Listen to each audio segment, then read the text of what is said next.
Indiana was the first state to restrict abortion after the U.S. Supreme Court struck down Roe v. Wade last year. The state's so-called near-total ban makes abortion illegal except in cases of rape or incest before 10 weeks. It also allows abortions up to 20 weeks when the fetus has a fatal defect or when a woman faces a serious health risk or death.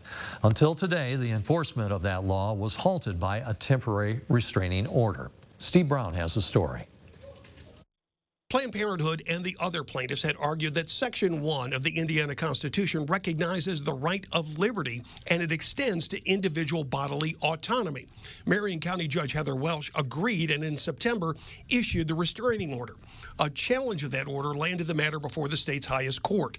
In today's ruling, the justices write Planned Parenthood's argument does not have a reasonable likelihood of success, because the High Court says liberty in the state constitution still permits the General Assembly to prohibit abortions except those necessary to protect a woman's life or health. In conclusion, the state Supreme Court lifted the injunction. ACLU Indiana's Kenneth Falk is disappointed with the ruling, but says it leaves open a challenge of the abortion law's narrow exceptions. I believe that gives us an opportunity to demonstrate to the trial court that, in fact, there are many situations where there is a serious medical need for an abortion that would still not be allowed by the law, thereby the law would be unconstitutional. We also have a reaction tonight from Attorney General Todd Rokita, a staunch pro-life advocate and lead attorney defending the abortion bill. In a statement, he says, "We celebrate this day, one long in coming, but morally justified. Thank you to all the warriors who have fought for this day that upholds life."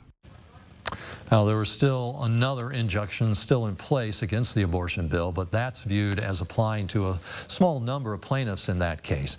There was a partial dissenting opinion in today's ruling by the Indiana Supreme Court. It comes from Justice Christopher Goff. He suggests the General Assembly should let Hoosier voters decide in a referendum whether the state's constitutional guarantee of liberty includes bodily autonomy.